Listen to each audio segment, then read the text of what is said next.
Bonjour, aujourd'hui on va continuer le cours sur les groupes et les sous-groupes. Donc la dernière fois on avait fait seulement les groupes. Alors aujourd'hui on va faire les sous-groupes. Donc, si le temps nous le permet, on va aussi commencer les morphismes de groupe. Donc, des grands 2. Aujourd'hui ce sont des sous-groupes.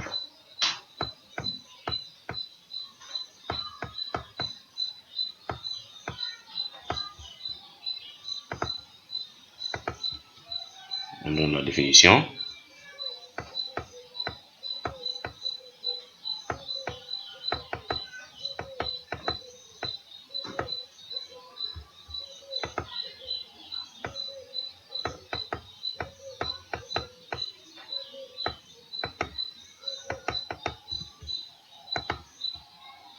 Alors soit H,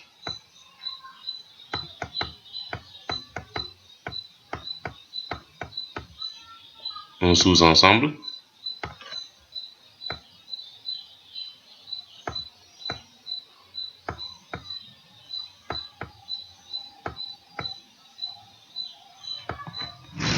un peu mal, un sous-ensemble de G. Voilà. H est un sous-groupe de G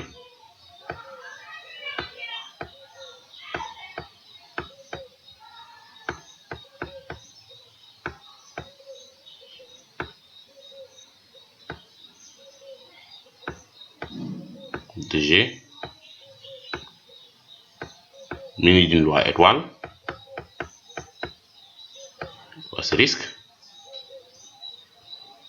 si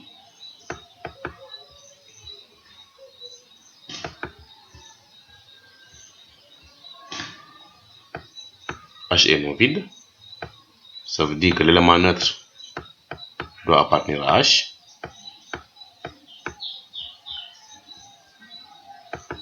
Élément neutre de quoi?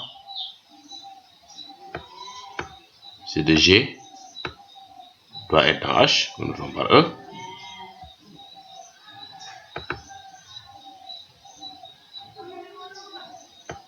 La deuxième propriété, on doit avoir la stabilité, ce qu'on appelle la stabilité par étoile.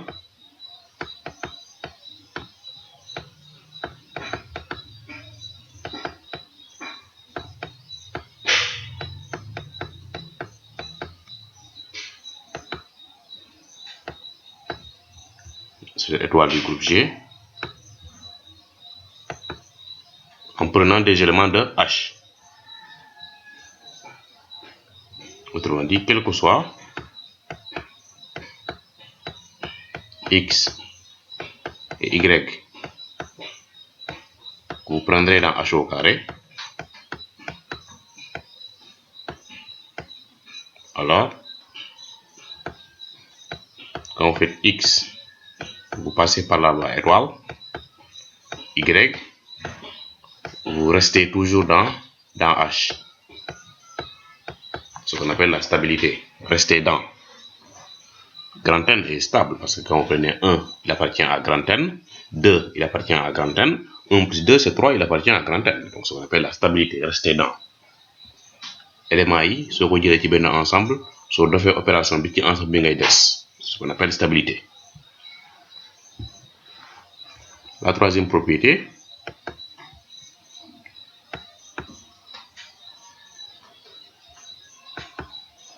dit que pour tout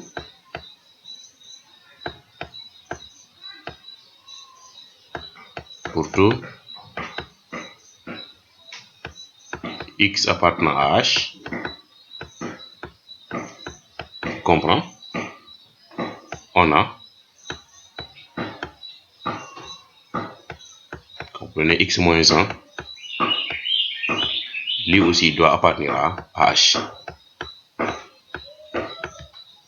Voici 3 propriétés que doit vérifier H pour qu'on puisse dire que H est un sous-groupe de G.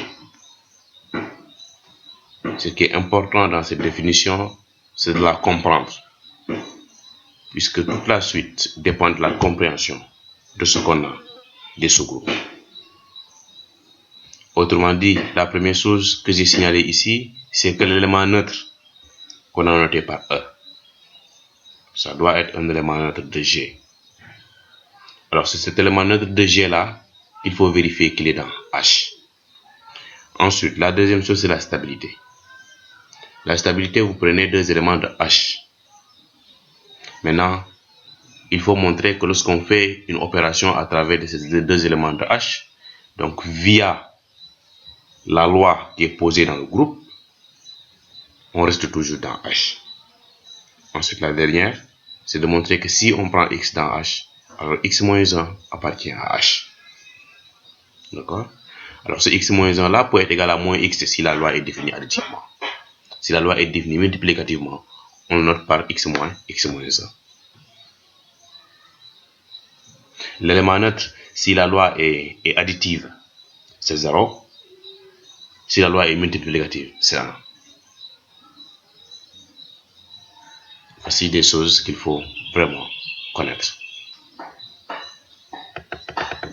Si on connaît ça, le reste n'est pas des choses, ce ne sont pas des choses très compliquées.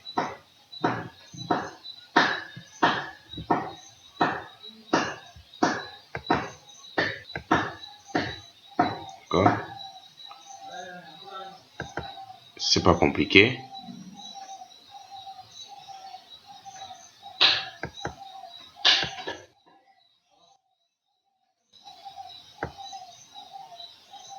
Voilà. J'espère que le son n'est pas bloqué. Alors si c'est bloqué, c'est la catastrophe. Hein? De toute façon, je pense que c'est pas bloqué. Bon, on attend d'abord que celui qui est en train de faire ses chèvres, il termine de faire du bruit. Donc on continue. J'espère qu'ils ont fini de faire du bruit. Exemple maintenant. Avant l'exemple, d'abord il y a la caractérisation de ce groupe. On appelle la caractérisation.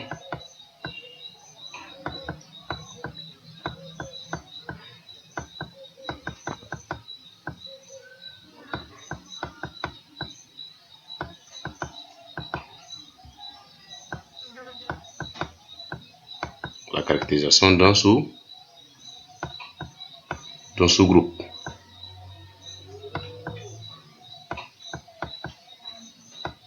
D'accord? Alors, pour la caractérisation, dire que H est un sous-groupe de façon beaucoup plus simple qui remplace la définition. D'abord, toujours, c'est vérifier que H est non vide. Ça veut dire que l'élément neutre de G appartient à H. Ensuite, on combine la stabilité et la dernière propriété ici.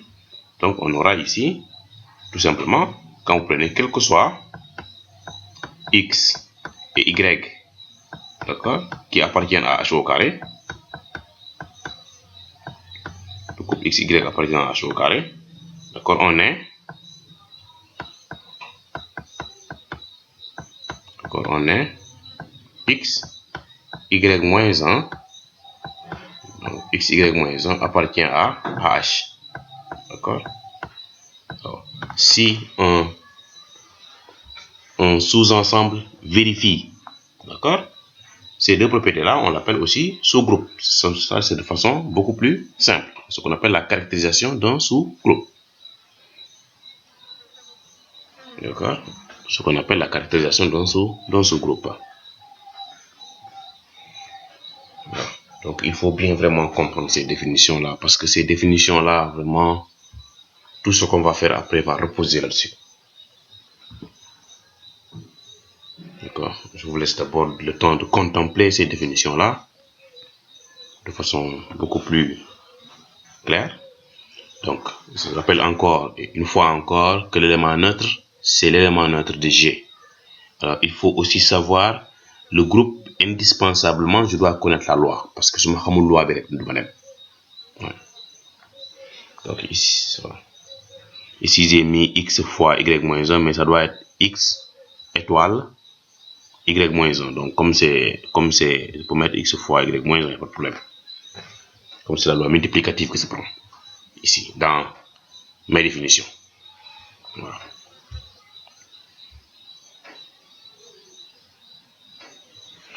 Ici je parle d'ici, on parle d'ici, donc là on mettait étoile, voilà.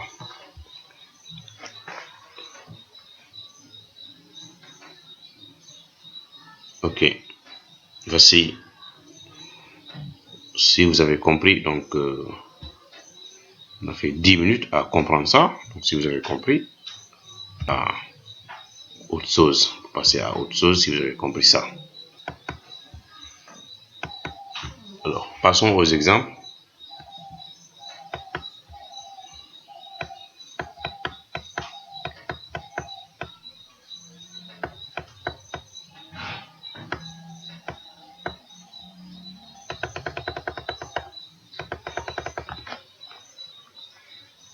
Alors prenons le groupe.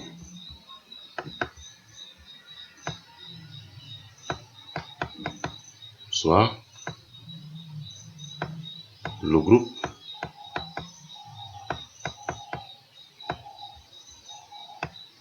G muni de la loi multiplicative qu'on note par point.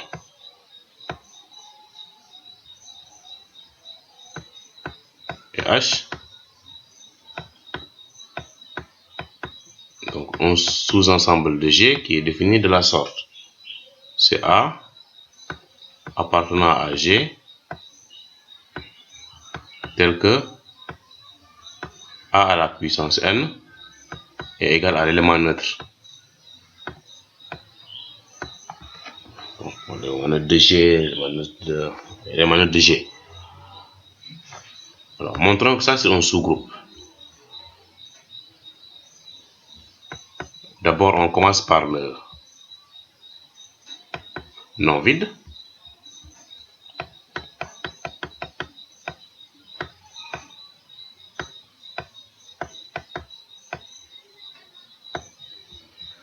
Ces sous-groupes-là, vous les voyez tout le temps à la puissance n égale à E. Donc, notamment quand vous construisez les tables, H est non vide. L'élément neutre de G avec la loi multiplicative, c'est 1. On sait que 1, donc il appartient à G, puisque c'est l'élément neutre de G. Ensuite, 1 à la puissance n, parce que ici la valeur de A c'est 1, donc 1 à la puissance n c'est 1. Donc quand tu fais 1 à la puissance n, tu as 1. Donc A à la puissance n égale à E. D'accord? Ce qui implique ici, on dira alors que 1 appartient bien à H, puisqu'il vérifie la condition qui est posée dans H. Donc, H est non vide. Ce qui implique ici que H est non vide. Et différent de l'ensemble vide. Voici la première propriété. Très simple à vérifier. Voilà. La loi est multiplicative, donc l'élément neutre c'est 1. Si la loi était additive, l'élément neutre ce serait 0. Voilà. L'élément neutre serait 0. Ensuite, on va faire la stabilité.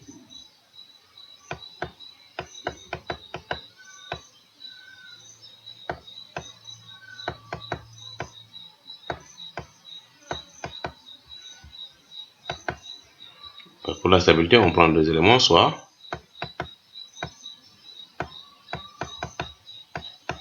x et y, chacun appartenant à h. Montrons que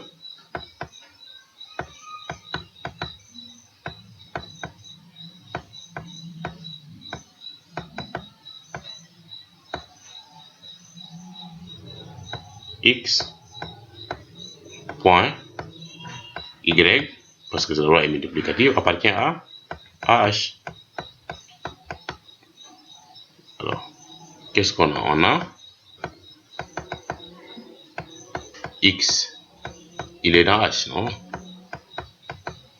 Ça implique quoi? Qu'on aura X à la puissance N égale à l'élément neutre. Y aussi est dans H, non?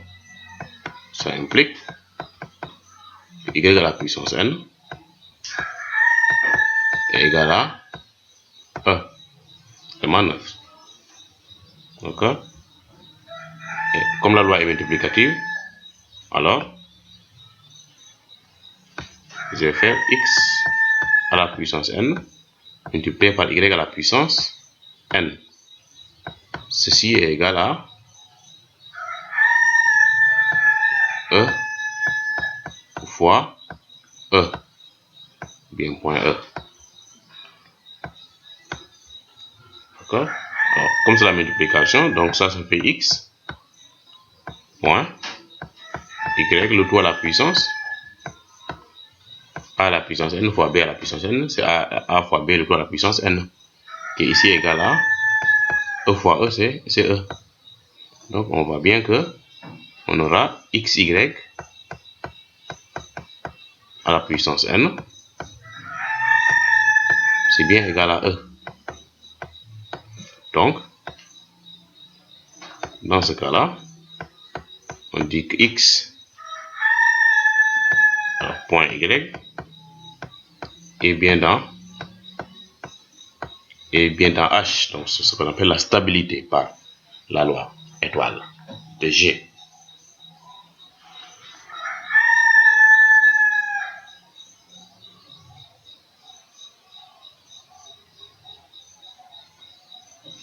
C'est la stabilité par la loi étoile de G.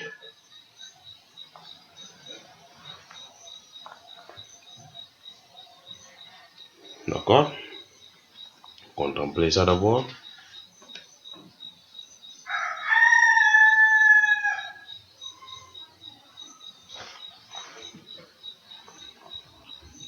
Ok, allons-y.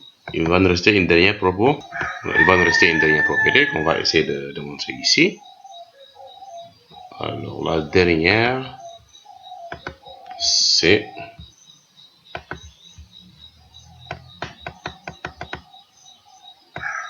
du soit X appartenant à H. Comme la loi de G, c'est la multiplication, donc on va essayer de montrer que X moins 1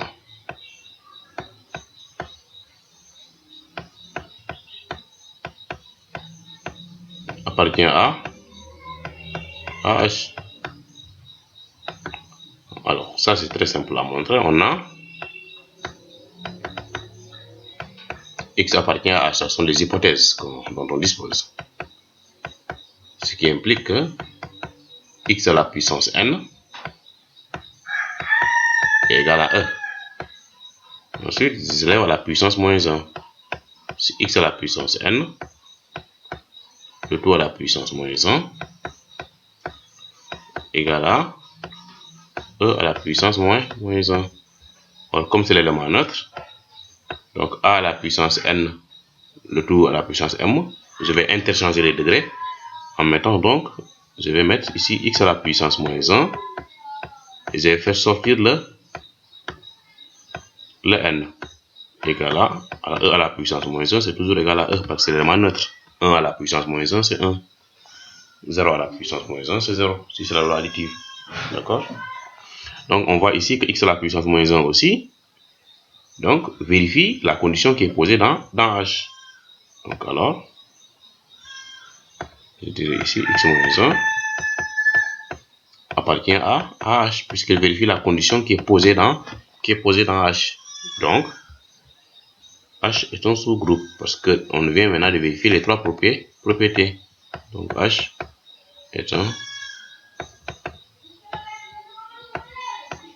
un sous-groupe.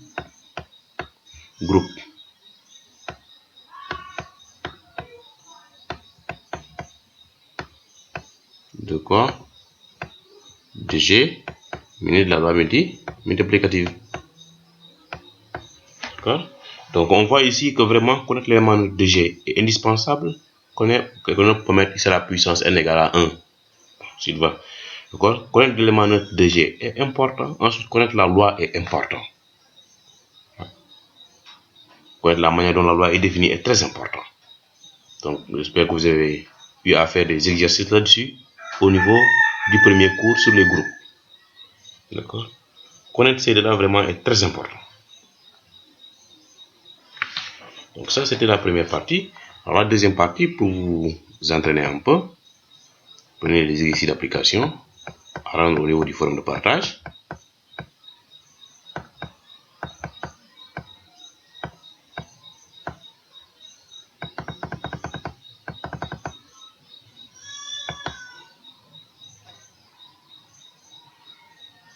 Donc, on prend ici h égale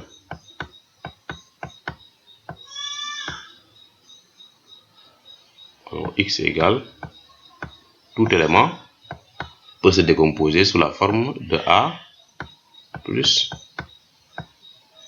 WB tel que A et B sont tous des éléments de G, de grand Z. D'accord? Alors, montrer que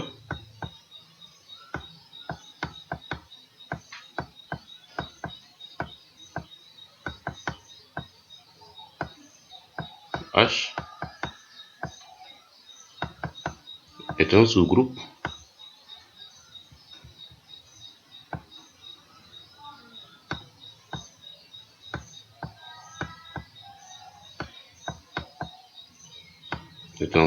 de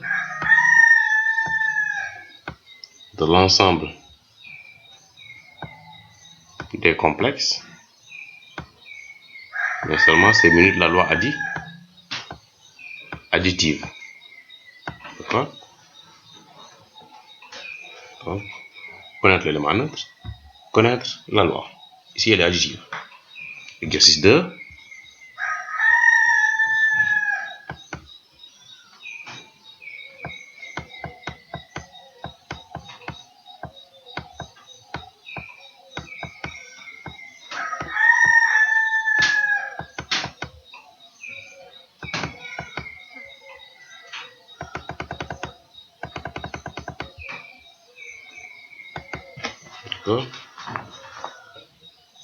H égale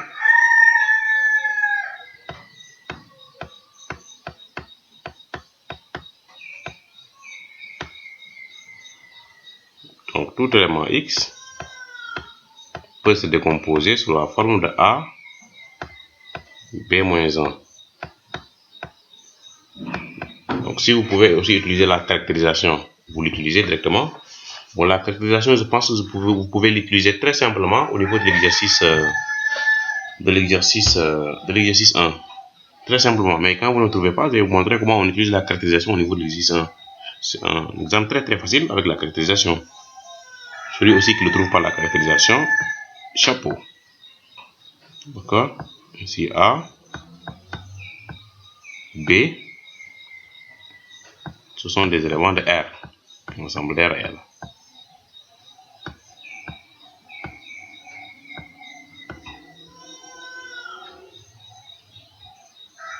On va montrer que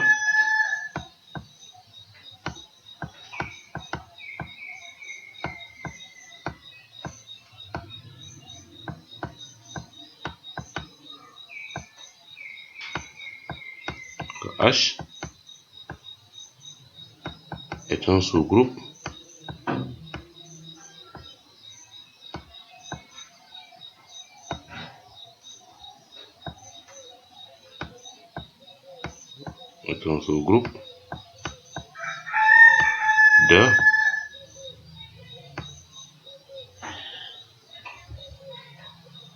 d'un groupe G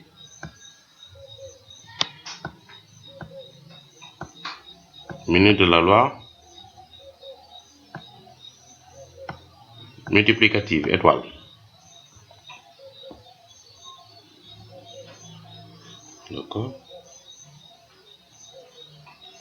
exercice 3. Exercice 3.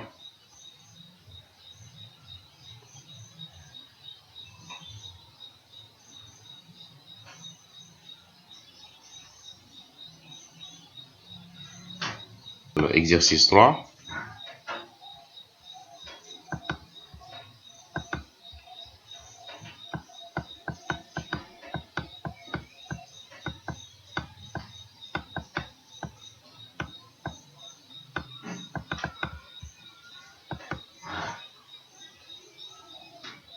H. Ceux qui ont des problèmes pour poster les exercices aussi, ils peuvent utiliser Paint, le papier peint de leur ordinateur. Essayez d'écrire comme ça. D'accord? Donc, tel que la norme de Z sur un complexe soit égale à 1. Ensuite, il faut tout simplement enregistrer. Et ça va se présenter comme une photo que vous allez envoyer au niveau du forum de partage. Là aussi, c'est un moins pour ceux qui ont vraiment des problèmes. Parce qu'à l'instant où nous sommes, avoir des problèmes à envoyer des exercices, donc ça ne fait pas partie du langage. D'accord? Donc, je considère que la personne a fait exprès parce que tout ce temps, vous pouvez apprendre comment faire. Soit avec Iris, soit avec une photo. Donc H est un sous-groupe. Alors montrer que H est un sous-groupe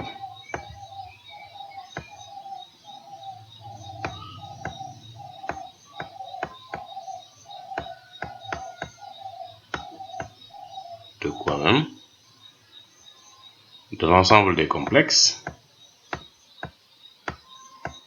munis de la loi multiplicative, je pense. Ouais, munis de la loi multiplicative étoile. Fois. Je mets deux fois fois, je mets deux fois point. D'accord? Donc voici les exercices d'application qu'il faut essayer de faire. Un autre exemple.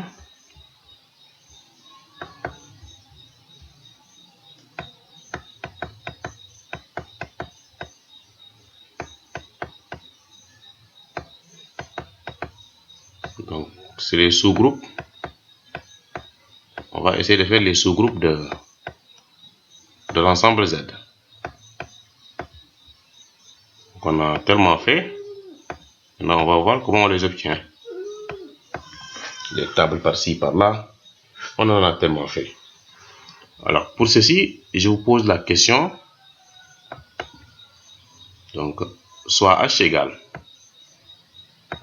Prenons H.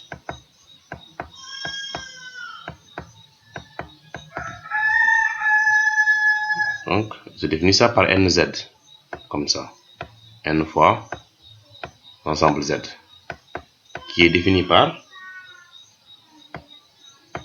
Donc, c'est K. Une constante multipliée par N. Lui-même. Tel que le K, vous le prenez comme élément de grand Z. Voilà. NZ, c'est K fois N, tel que K est pris dans Z. Ça veut dire que quand vous fixez le N, ensuite vous faites varier le K. Le K peut être 1, 2, 3, moins 5, moins 6, moins 7, ainsi de suite. D'accord? Alors, montrons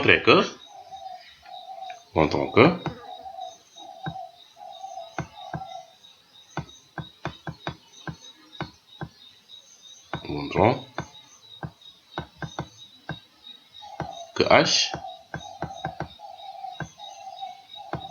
est un sous-groupe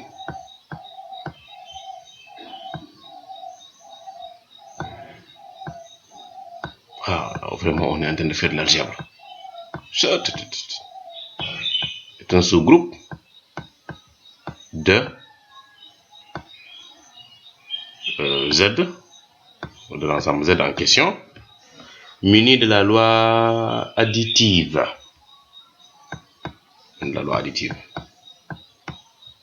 Donc vraiment, on est en train de faire de l'algèbre. D'accord? Alors, pour l'élément neutre, le non vide d'abord. Pour le non vide,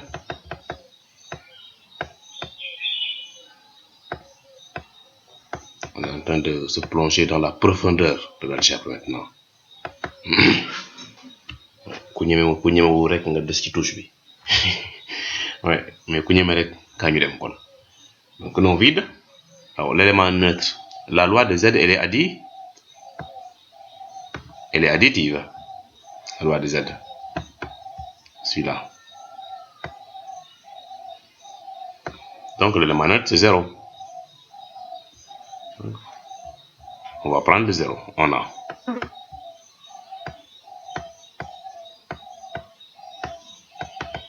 On va essayer de l'écrire sous la forme de K fois N. Je sais que 0, je peux écrire le K, je peux le prendre comme c'est dans Z, donc le K, je peux le prendre comme 0. Donc c'est 0 multiplié par le N. Le 0 fois N, c'est toujours égal à 0. Ce qui implique alors, comme 0 vérifie la condition qui est posée dans H, donc je dirais que l'élément neutre de Z appartient bien à H. Donc ce qui fait que H est non vide.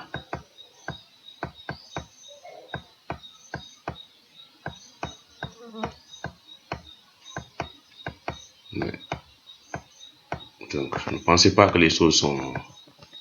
Des fois sont pas compliquées, des fois sont compliquées. C'est que moi j'ai une manière de montrer les choses de façon très très simple. Quand vraiment tu veux que je t'enseigne soit très très très très simple. Si tu es simple, moi et toi on peut partir. Mais quand tu es compliqué, ça devient compliqué que je t'enseigne. Il faut être très très très simple. D'accord? Toutes les choses qui sont difficiles, je peux rester une semaine à chercher la manière de les simplifier de façon que ce soit très simple et très accessible. Ouais. Il faut toujours avoir ça en philosophie dans sa tête. Donc, toutes les choses qui sont compliquées, je peux les simplifier de façon que ce soit très simple. D'accord? On fait des maths. Il ne faut pas qu'on rende les maths difficiles. Les maths ne sont pas aussi difficiles qu'on le croit. Non. D'accord? Ensuite, on vérifie la stabilité. Je pense que c'est avec ça. La stabilité.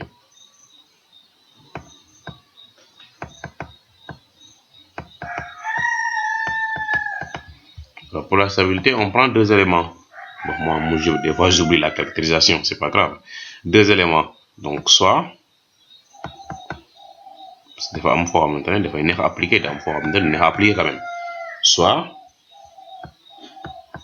X et Y, deux éléments de H. Quand on met la parenthèse, on va mettre H au carré. Nous montrons que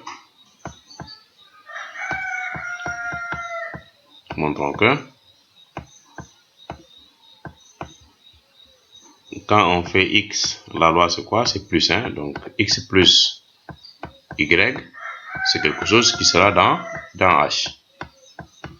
Donc voici ce que l'on veut montrer. Alors. Donc allons-y maintenant. Allons-y.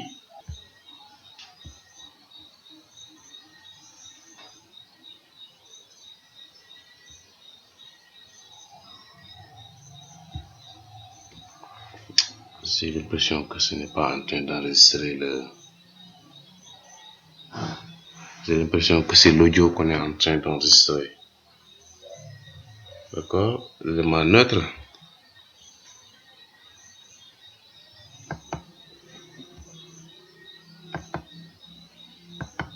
Alors, on continue ici.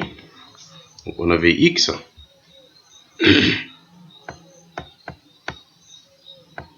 Appartenant à H. Alors, ce qui implique que on a X peut s'écrire sous la forme de K fois N. Là aussi, on avait Y appartenant à H, ce qui implique que Y peut s'écrire sous la forme de un autre K' fois N toujours. Et comme la loi est additive, alors on a X plus Y donc égale à K plus K' qui est un élément de Z au passage facteur de N. Or, K plus K' comme ça appartient à Z, donc on a bien la condition qui est posée dans H. Donc, on dira ici que X plus Y appartient bien à H. D'accord? Ça, c'est la deuxième propriété.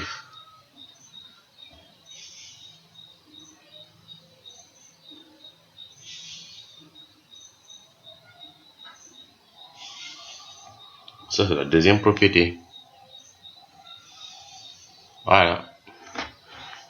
Ensuite, maintenant, il va nous rester à la dernière propriété.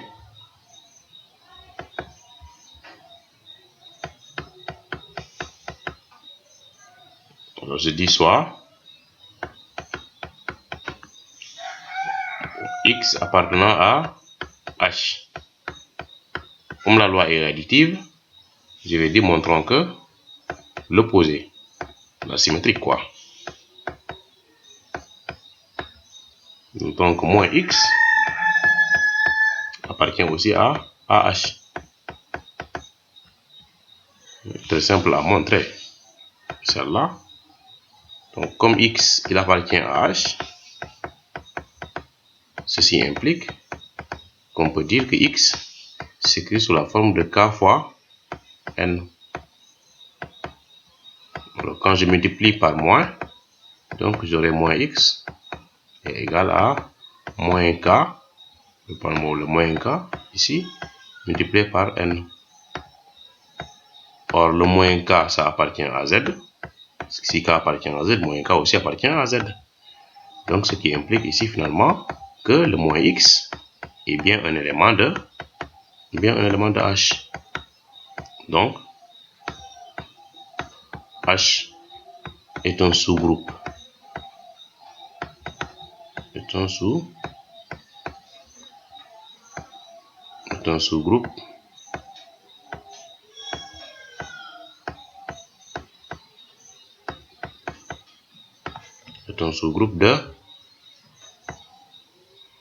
de Z, de la loi additive. Donc maintenant on sait que les sous-groupes de Z, ce sont les NZ. C'est le théorème. Les sous-groupes de Z, ici théorème.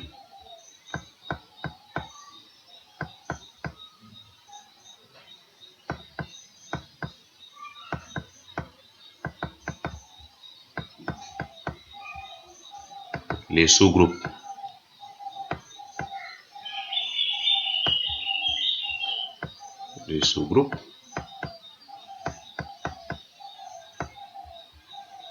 de l'ensemble grand Z sont les N fois Z. D'accord? Voilà. Donc, exemple. Explicitons ça un peu. Exemple.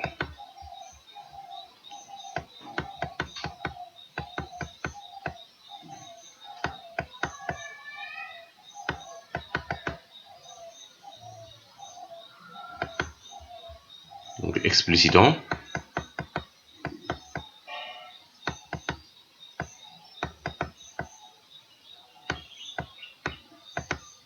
Trois Z par exemple.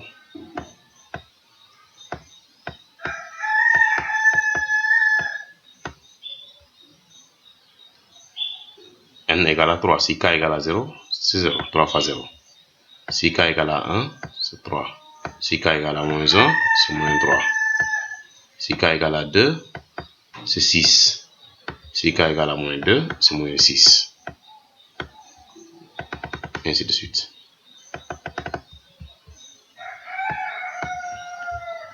Donc, exercice d'application.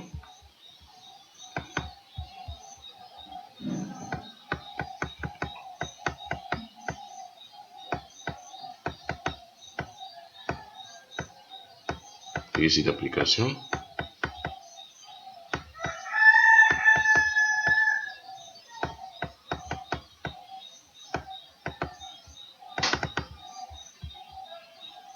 Donc, expliciter.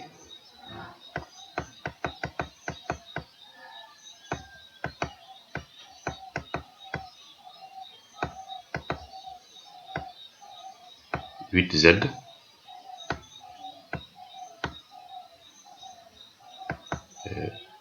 5Z.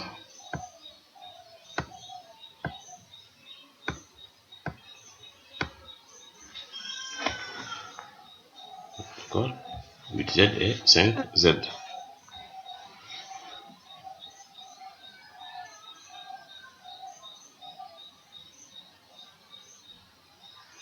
Ensuite, nous attaquons. Donc, avant de faire ce même ça, exercice d'application encore. Exercice.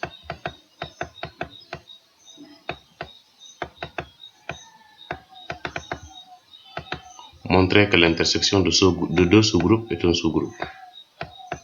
Montrer que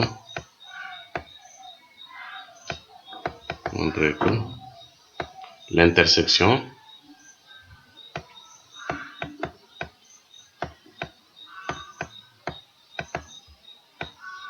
en utilisant la définition que vous avez, l'intersection de deux sous-groupes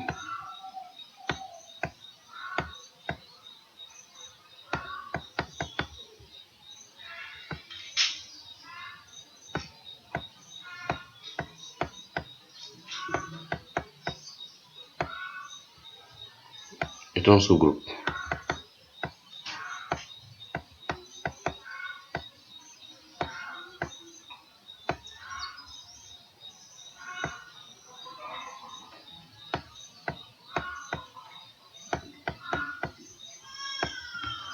Est un sous-groupe.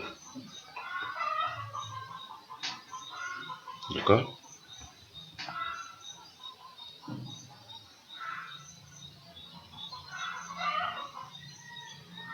Voilà. Donc, c'est la première partie de cette vidéo. Donc, ensuite, on va attaquer les sous-espaces des sous-groupes engendrés en deuxième partie. Merci beaucoup.